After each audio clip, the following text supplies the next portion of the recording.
Students, welcome to my YouTube channel. Today I am discuss about the class 10th poem 3rd, a period of Sir Pratap Singh. In this session I am discuss about the poems Strangers Question Answers.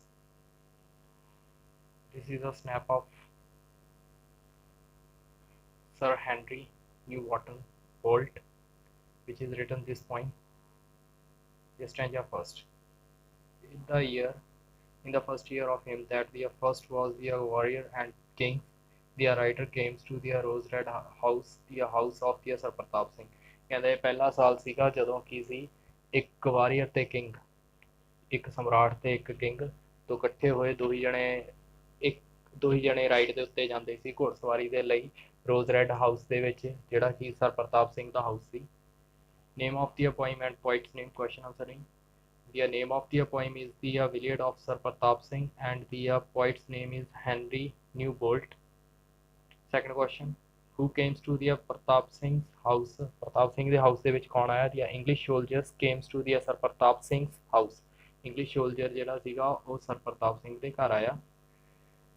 What was the house called? ਵੀ ਜਿਹੜਾ ਘਰ ਸੀਗਾ sir Pratap Singh ਦਾ ਉਹਨੂੰ ਕੀ ਕਿਹਾ ਜਾਂਦਾ ਸੀ? The house was called to the Rose Red house, ਉਹਨੂੰ ਰੋਜ਼ red house ਕਿਹਾ ਜਾਂਦਾ ਸੀ। How long head the Pratap Singh bean the king, ਵੀ ਜਿਹੜਾ ਉਹ ਕਿੰਗ ਰਹੇ ਉਹ ਕਿੰਨੇ ਟਾਈਮ ਤੱਕ ਰਹੇ। ਦੇਅਰ ਵਾਜ਼ ਦੀ ਜੱਟ ਇਨ to the first year of his rule, ਕਹਿੰਦੇ ਉਹ ਪਹਿਲਾ ਸਾਲ ਸੀ ਜਦੋਂ ਉਹ ਰਾਜ ਕਰਨ ਲਈ ਰਾਜ ਦੇ ਉੱਤੇ ਰਾਜਾ ਬਣੇ। Next is stanza, the breathe of to the morning stars was road and breath of the evening suns and their blood sunk to them as they rode and that all good wars are won। ਕਹਿੰਦੇ ਜਿਹੜਾ ਉਹ ਸੀਗਾ ਜਿਹੜਾ ਜਦੋਂ ਤੱਕ ਸੂਰਜ ਚੜ ਜਾਂਦਾ ਸੀ ਤੇ ਰਾਤ ਨੂੰ ਜਦੋਂ ਸਟਾਰ ਨਾ ਦਿਖਣ ਲੱਗ ਜਾਂਦੇ ਉਦੋਂ ਤੱਕ ਉਹ ਰਾਈਡ ਕਰਦੇ ਰਹਿੰਦੇ ਸੀ। ਉਹਨਾਂ ਦੋਹਾਂ ਨੂੰ ਇੱਕ ਦੂਸਰੇ ਨਾਲ ਰਹਿਣਾ ਪਸੰਦ ਸੀਗਾ ਕਿਉਂਕਿ ਉਹ ਦੋਹੀ ਜਣੇ ਇੱਕ ਦੂਸਰੇ ਨਾਲ ਆਪਣੀ ਲੜਾਈ ਦੀਆਂ ਗੱਲਾਂ ਸ਼ੇਅਰ ਕਰਦੇ ਸੀ। First question is, who was the writer? Writers ਕੌਣ ਸੀਗੇ, ਘੋੜਸਵਾਰ ਕੌਣ ਸੀ? The writers were to the Pratap Singh and an English soldier। ਕਹਿੰਦੇ ਉਹ ਰਾਈਟਰ ਸਰ ਪ੍ਰਤਾਪ ਸਿੰਘ ਤੇ ਉਹ English soldier C. How did they feel while they are riding together? ਵੀ ਜਦੋਂ ਦੋਈ ਜਣੇ ਇਕੱਠੇ ਰਾਈਡ ਕਰ ਰਹੇ ਸੀ ਤਾਂ ਉਹ ਕਿਹੋ ਜਿਹਾ ਫੀਲ ਕਰ ਰਹੇ ਸੀ? They felt very brave and happy। ਕਹਿੰਦੇ ਉਹਨਾਂ ਨੂੰ ਬਹੁਤ ਬਹਾਦਰ ਤੇ ਖੁਸ਼ ਸੀ ਜਦੋਂ ਉਹ ਰਾਈਡ ਕਰਦੇ ਸੀ। How did they feel about to the war? ਉਹ ਲੜਾਈ ਦੇ ਬਾਰੇ ਕੀ ਚਾਹੁੰਦੇ ਸੀ? They felt that all good war are one। ਕਹਿੰਦੇ ਵੀ ਸਾਰੀਆਂ ਜਿਹੜੀਆਂ ਚੰਗੀਆਂ ਲੜਾਈਆਂ ਨੇ ਉਹ ਇੱਕ ਹੀ ਨੇ। How long did the two continues ride together? ਵੀ ਉਹ ਇਕੱਠੇ ਕਦੋਂ ਤੱਕ ਰਾਈਡ ਕਰਦੇ ਸੀ? Their two continues ride together to the earlier morning till the evening। ਕਹਿੰਦੇ ਉਹ ਸਵੇਰ ਦੀ ਜਲਦੀ ਤੋਂ ਲੈ ਕੇ ਸ਼ਾਮ ਤੱਕ ਉਹ ਦੋਹੀ ਜਣੇ ਕੀ ਕਰਦੇ, ਘੋੜਸਵਾਰੀ ਕਰਦੇ ਰਹਿੰਦੇ ਸੀ। Third stanza is, the three were there in his race and greets 3-1 and no more they could not to find the beer of to the dead the fourth in all Jodhpur। ਕਹਿੰਦੇ ਉਹਨਾਂ ਨੂੰ ਤਿੰਨ ਜਣੇ ਹੀ ਮਿਲੇ ਸੀਗੇ ਜਿਹੜੇ ਕਿ ਉਹਨਾਂ ਦੀ ਜਾਤ ਤੇ ਧਰਮ ਨੂੰ ਬਿਲੋਂਗ ਕਰਦੇ ਸੀ। ਉਹ ਸਿਰਫ ਤਿੰਨ ਹੀ ਸੀਗੇ, ਹੋਰ ਕੋਈ ਨਹੀਂ ਸੀਗਾ। ਕਹਿੰਦੇ ਉਹਨਾਂ ਨੇ ਬਹੁਤ ਲੱਭਿਆ ਤਾਂ ਜੋ ਉਹ ਡੈਡ ਬੰਦੇ ਦੀ ਬੀਅਰ ਨੂੰ ਲੈ ਕੇ ਜਾ ਸਕਣ, ਪਰ ਉਹਨਾਂ ਨੂੰ ਚੌਥਾ ਬੰਦਾ ਨਹੀਂ ਮਿਲਿਆ ਪੂਰੇ ਜੋਧਪੁਰ ਦੇ ਵਿੱਚ। whose race and greets has been a refers to the these line। race ਤੇ greet ਕਿਸ ਨੂੰ ਕਿਹਾ ਗਿਆ? the race and greets of the English soldier। ਕਹਿੰਦੇ race and greets ਉਹ English soldier ਨੂੰ ਕਿਹਾ ਗਿਆ। who did they want to be a find and why? ਕਹਿੰਦੇ ਕਿਹੜਾ ਚਾਹੁੰਦਾ ਸੀ ਵੀ ਉਹ ਕਿਸੇ ਨੂੰ ਲੱਭੇ ਤੇ ਕਿਉਂ?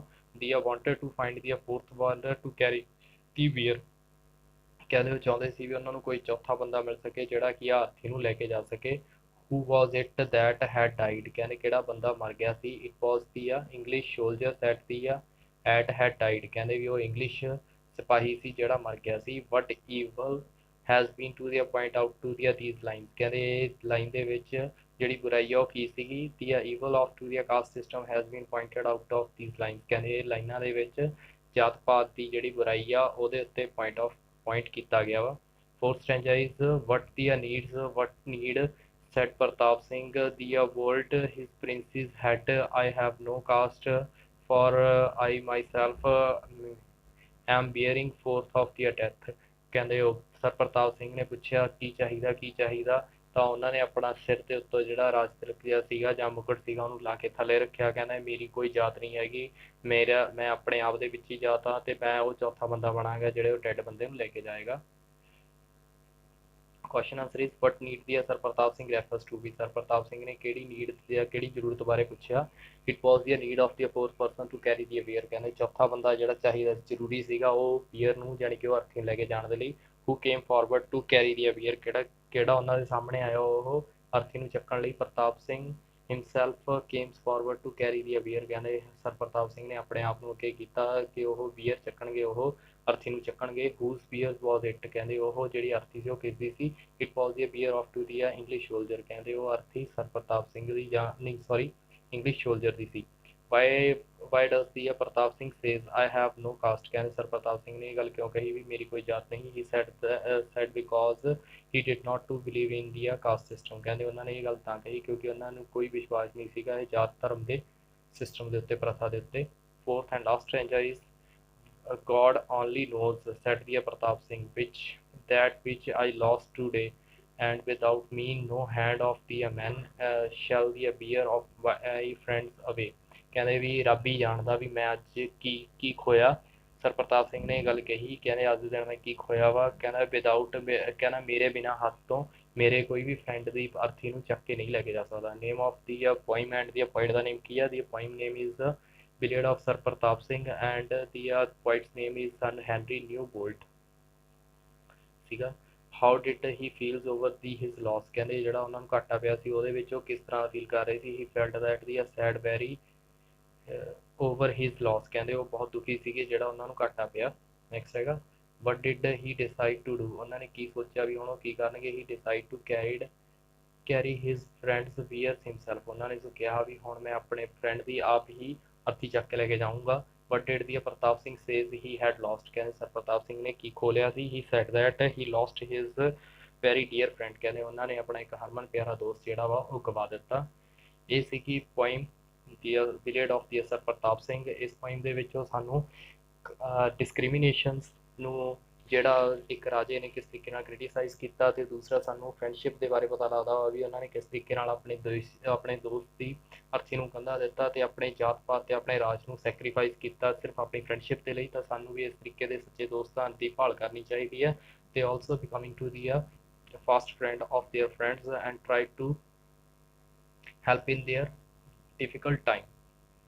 Thanks for watching my this session. When you have been like this session, so like my this sessions as well as subscribe my channel so which have been first time viewer and also share with others so they will be also gaining their knowledge. Thanks a lot for watching my session.